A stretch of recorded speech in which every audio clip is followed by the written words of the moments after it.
तो फाइनली भूल भुलैया 3 मूवी आ चुकी है और उसको देखने के बाद बस मैं इतना ही कहूंगा कि आखिर इसकी क्या जरूरत थी। अब मूवी चाहिए जैसे हम सीधा बात करते हैं इसकी स्टोरी से लेके एंडिंग तक, वो भी अच्छे से डिटेल में। तो सबसे पहले मैं क्लियर कर दूं, जो आप सबको पता ही होगा कि ये मूवी अपने सेकंड पार्ट से बिल्कुल भी कनेक्टेड नहीं है। बस हाँ, इसके सेकंड पार्ट से रूह बाबा का जो कैरेक्टर है उसे ही कार्तिक आर्यन ने इस थर्ड पार्ट में कंटिन्यू किया है, जिसे अच्छे से पता चल चुका है कि भूतों के नाम पे लोग पागल बनते और उससे फायदा कैसे उठाया जाए वो काफी अच्छे से अब सीख चुका है। और इसी चीज को थर्ड पार्ट में कार्तिक आर्यन ने अपना बिजनेस बना लिया है, जिसे मूवी की स्टार्टिंग में काफी अच्छे से देख सकते हैं कि वो रूह बाबा बनकर कैसे लोगों को पागल बना रहा है। जिसके बाद हमें देखने को मिलता है कि राजेश शर्मा के कैरेक्टर कार्तिक आर्यन को अपने घर बुलाता है उसकी बाबा सर्विसेज को यूज करने के लिए। पर यहाँ पर आने से पहले कार्तिक को बिल्कुल ही अंदाजा नहीं था कि वो यहाँ पे आके एक्सपोज होकर यहाँ पे ही फंस जाएगा, क्योंकि तृप्ति और राजेश शर्मा मिलकर एक प्लान बनाते हैं कार्तिक को रंगे हाथ पकड़ने के लिए। जिसके बाद कार्तिक आर्यन यहाँ पे आके फंस जाता है और इन दोनों को पता भी चल जाता है कि ये कोई बाबा नहीं है बल्कि ये सबको पागल बनाता है। और फिर कार्तिक का सच जानने के बाद भी तृप्ति और राजेश शर्मा उसे रक्त घाट लेके जाते हैं, क्योंकि जो रक्त घाट में हवेली है जिसमें मंजूलिका है उसे तृप्ति और उसकी फैमिली बेचना चाहते हैं। तो बस इसी काम में तृप्ति को कार्तिक आर्यन की हेल्प चाहिए थी, जिस करके वो उसे रक्त घाट लेके जाती है। पर इसके अलावा भी काफी बड़ा रीजन है कार्तिक के रक्त घाट जाने का, जो हमें वहीं जाके पता चलता है कि कार्तिक आर्यन का पुनर्जन्म हुआ और वो पिछले जन्म में रक्त घाट के राजा का बेटा था, जिसका नाम देवेंद्र नाथ है और उसकी बहन और कोई नहीं बल्कि खुद मंजूलिका थी। फिर जैसे कार्तिक आर्यन रक्त घाट पहुंचता है वो वही दरवाजा खोल देता है जिसके अंदर मंजूलिका थी। फिर जैसे ही दरवाजा खुलता है उसके जस्ट बाद ही विद्या बालन की भी वहां पे एंट्री हो जाती है। और फिर जैसे ही विद्या बालन की एंट्री होती है मूवी हमें काफी हद तक मजबूर करवाती है कि हम यही मान लें विद्या बालन ही असली मंजूलिका है, क्योंकि विद्या बालन के आने के बाद ही कुछ ऐसी चीजें होने लग जाती है जिसके बाद पूरा शक हमें विद्या बालन पर ही जाता है। फिर आगे चल के हमें काफी बड़ी चीज पता चलती है कि कार्तिक आर्यन ने सबसे पहले दरवाजा नहीं खोला था, बल्कि दरवाजा काफी पहले ही खुल चुका था, जो राजपाल यादव और उसकी गैंग ने खोला था। फिर उसके बाद ही जैसे कार्तिक आर्यन को फील होता है कि सब कुछ ठीक है, तभी हमें काफी बड़ा ट्विस्ट यहाँ पे देखने को मिलता है कि जब विद्या बालन इस हवेली में काम कर रही होती है तभी एक दीवार वहाँ पे टूटती है और वहाँ पे एक रास्ता खुल जाता है, जो रास्ता सीधा हवेली के नीचे गया होता है, जिसको देखने के लिए सभी लोग वहाँ पे चले भी जाते हैं। और फिर जाकर हमें पता चलता है कि असली मंजूलिका को ऊपर नहीं बल्कि यहाँ पे नीचे कैद करके रखा है, और जो कमरा ऊपर खोल दिया गया था उसे तो बस एक दिखावे के लिए रखा गया था कि किसी को कभी पता ही ना चले कि असली मंजूलिका को नीचे कैद करके रखा है, जिसके पास कोई कभी जा ही ना सके और वो कभी बाहर आ ही ना सके। और इस चीज के बारे में तो वहाँ के राजपुरोहित को भी बिल्कुल अंदाजा नहीं था, जिसके बाद राजपुरोहित इसको खोलने से सख्त मना कर देता और दूर रहने के लिए ही कहता है। पर कार्तिक आर्यन ने यहाँ पे फिर से कहा मानना था, क्योंकि उसे पैसे चाहिए थे। जिसके बाद जैसे तैसे वो इस दरवाजे को खोलने के लिए सबको मना ही लेता है, और फिर से कार्तिक को जो नहीं करना था उसने वही कर दिया, और फाइनली उसने नीचे का भी दरवाजा खोल दिया, जिसमें से सच में इस बार मंजूलिका बाहर आ चुकी थी। और फिर इस दरवाजे के खुलने के जस्ट बाद ही वहाँ पे माधुरी दीक्षित की भी एंट्री हो जाती है, और वो यहाँ पे आके हवेली को खरीदने के बहाने रुक जाती हैं। और फिर उसके बाद हमें विद्या और माधुरी का फेस ऑफ भी देखने को मिलता है, जिससे पता चलता है कि एक दूसरे को बिल्कुल भी पसंद नहीं करती हैं। और इन्हीं सब के बीच हमें काफी सारी ऐसी चीजें देखने को मिलती है जिससे हमें काफी कंफ्यूज किया जाता है कि आखिर मंजूलिका असली है कौन, और ये मानने पे मजबूर करवा देते हैं कि एक नहीं बल्कि दो मंजूलिका हैं। और फिर ये सब देखने के बाद कार्तिक तृप्ति दोनों को पूरी तरह से शक हो जाता है कि विद्या या माधुरी में से ही एक मंजूलिका है, जिसके बाद राजपुरोहित मंजूलिका को खत्म करने के लिए एक सोल्यूशन निकाल लेते हैं, और वो होता है एक पवित्र तेल। और फिर जब सारी चीजें आउट ऑफ कंट्रोल होने लगती हैं तब कार्तिक आर्यन उसी तेल को लेके पीछे हवेली के खंडर में चला जाता है जहां पर मंजूलिका को जलाया गया था। और फिर वहां जाके कार्तिक आर्यन को माधुरी दीक्षित मिलती है, जिसके बाद माधुरी और विद्या की काफी तगड़ी फाइट हमें देखने को मिलती है। और इसी बीच सच में काफी ज्यादा कंफ्यूजन क्रिएट हो जाती है कि आखिर असली मंजूलिका है कौन, क्योंकि दोनों ही बुरा बर्ताव कर रही थी। फिर इस सबके बीच कार्तिक आर्यन जैसे तैसे विद्या को उसी तेल से चलाने का ट्राई करता है, पर वो वहाँ पे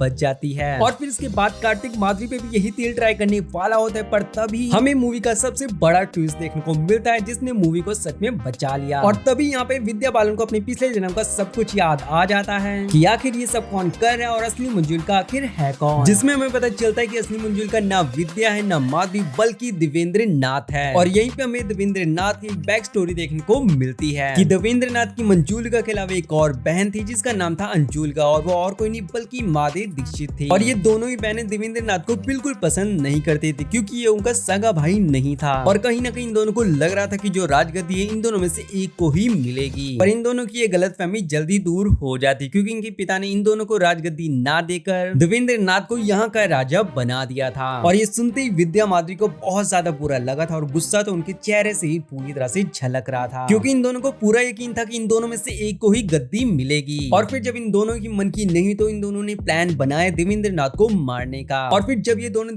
देवेंद्र नाथ को चाकू से मारने जा रही थी, तभी इन दोनों को देवेंद्र नाथ की काफी बड़ी रियलिटी पता चलती है कि देवेंद्र नाथ अंदर से एक औरत है, और सुनते ही इन दोनों की आधी प्रॉब्लम तो यहीं पे खत्म हो जाती है। और फिर इन दोनों ने देवेंद्र नाथ को ना मारकर अपने पिता के सामने उसकी रियलिटी लाने का काफी बड़ा प्लान बनाया, जिसमें वो सक्सेसफुल तो हो गई, पर ये प्लान उन पे ही आगे चल के भारी पड़ गया, क्योंकि जैसे देवेंद्र नाथ की सच्चाई उनके पिता के सामने आती है, वो उसे मृत्यु दंड दे देते हैं और जिंदा जलवा देते हैं। और वहीं दूसरे तरफ उनके पिता को विद्या और माधुरी का प्लान पता चल चुका था कि ये सब उन्होंने जानकर किया है, और इसी चीज का दंड वो दोनों को देते हैं, जिसमें विद्या पर देवेंद्र नाथ के मरने का इल्जाम लगाते हैं, और वहीं दूसरी तरफ माधुरी यानी अंजुलिका का नाम और निशान मिटवा देते हैं कि कभी किसी को पता ही ना चले ये एग्जिस्ट भी करती थी। और बस यही रीजन था जिस करके अंजुलिका के बारे में राज पुरोहित तक को बिल्कुल नहीं पता था। और फिर इन दोनों को सजा देने के बाद भी देश से निकाल दिया जाता है, और फिर देवेंद्र नाथ के मरने के बाद उसकी आत्मा वापस आती है और अपने पिता को मार देती है। और फिर इसके बाद ही वहाँ के राज पुरोहित ने देवेंद्र नाथ की आत्मा महल के नीचे बंद कर दी थी, पर अभी भी देवेंद्र नाथ को अपनी बहनों से बदला लेना बाकी था। और यहाँ पे हमें एक और मेन चीज पता चलती है कि कार्तिक आर्यन का पुनर्जन्म नहीं हुआ, बल्कि विद्या और माधुरी का हुआ है, और वो अभी कोई आत्मा या मंजूलगा नहीं, बल्कि पूरी तरह से एक इंसान है। और पूरी मूवी में जो भी वो भूतिया हरकतें कर रही थी, वो उनसे देवेंद्र नाथ की आत्मा करवा रही थी, क्योंकि देवेंद्र नाथ चाहता था कि सभी लोग इन दोनों को मंजूलगा माने और पूरी तरह से खत्म कर दे। और फिर इसके बाद कार्तिक देवेंद्र नाथ की आत्मा उसी तेल के घेरे के बीच में ले आता है, जिसके बाद माधुरी और विद्या दोनों के पास ही मौका होता है देवेंद्र नाथ की आत्मा को खत्म करने का, पर इस बार वो दोबारा से गलती नहीं करती हैं, जो उन्होंने अपने पिछले जन्म में की थी, क्योंकि देवेंद्र नाथ की तो कहीं से भी गलती नहीं थी, बेचारा फालतू में ही मारा गया था, बल्कि उसने रात गद्दी लेने से भी मना कर दिया था। इस करके विद्या माधुरी पीछे हट जाती हैं, और फिर ये सब देख के देवेंद्र नाथ की आत्मा सबको माफ कर देती है और उसे मुक्ति मिल जाती है। तो बस ये थी मूवी, पर मुझे एक चीज समझ नहीं आई कि आखिर बार बार देवेंद्र नाथ की पत्नी को क्यों दिखा रहे थे। देखने से तो ये लग रहा है कि शायद से वो हम ऑडियंस को कंफ्यूज करना चाहते थे, तभी ये सब ऐसा कर रहे थे। बाकी जो भी हो, इस टीम ने सच में इस मूवी को पूरी तरह से बचा लिया। और हाँ, आपको मूवी कैसे लगी प्लीज कमेंट में जो बताइएगा। और हाँ, बस वीडियो को लाइक, चैनल को सब्सक्राइब करना बिल्कुल ही मत भूलिएगा, वरना नेक्स्ट पार्ट में राजपाल यादव को मंजूलगा बनाया जाएगा। तो बस यहाँ से सब्सक्राइब कर लीजिएगा। फिर मिलते हैं किसी और ब्रेकडाउन वीडियो या तगड़े अपडेट्स के साथ।